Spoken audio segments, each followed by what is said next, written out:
Umberto Profazio is an associate fellow at the International Institute for Strategic Studies. He joins us now live from London.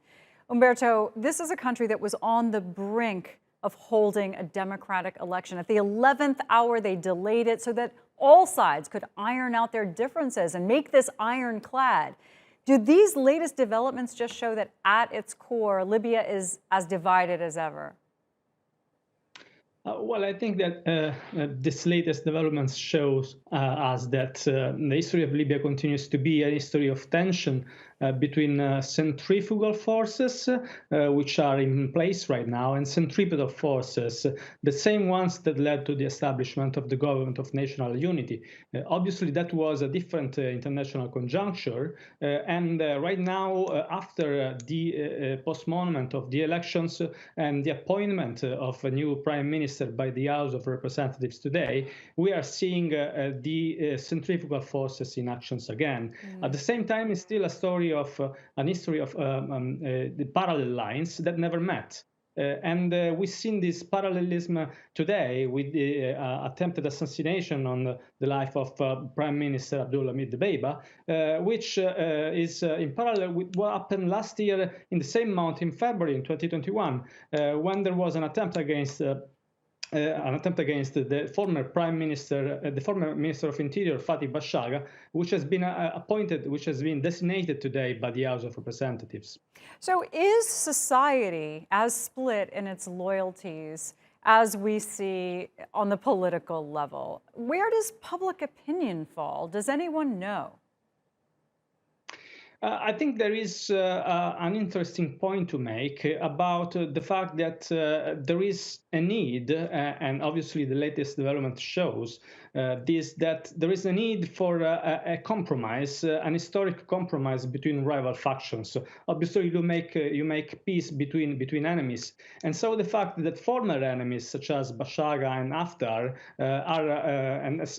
the president of the House of Representatives, Saleh, of course, are trying to make a new government, shows this desire to try to make peace between rival factions in Libya. But at the same time, this can also transform into political bandwagoning, as we saw last month with the meeting between these political figures. There is a difficult line to walk, a delicate balance to make, and the international community is navigating a challenging environment, of course. We've seen the adoption of new political roadmap, especially by the House of Representatives, and this shows us the fact that the Libyans want to take matters in their own hands.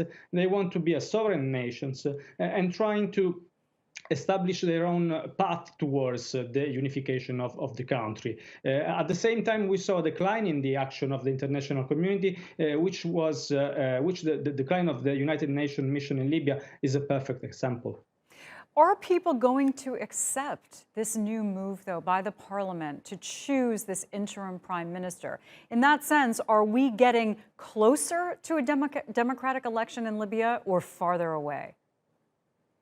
Well, that remains to be seen, because these moves are at the same time showing a reaction to the postponement of the elections that was bringing Libya to the brink, to the edge of a dangerous escalation. But at the same time, they show the desire of what the UN Special Advisor Stephanie Williams called the political dinosaur to cling on to power. And this could also delay the transition, as we saw by the fact that the latest roadmap of the House of Representatives established elections in about 14 months, I believe.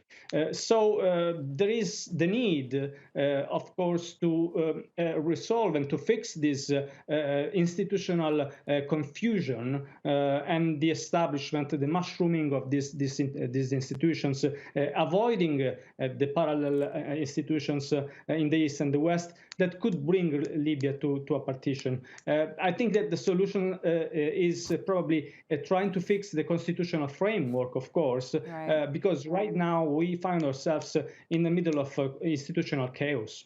Yeah, absolutely. Umberto Profazio, thank you for helping us understand these complexities.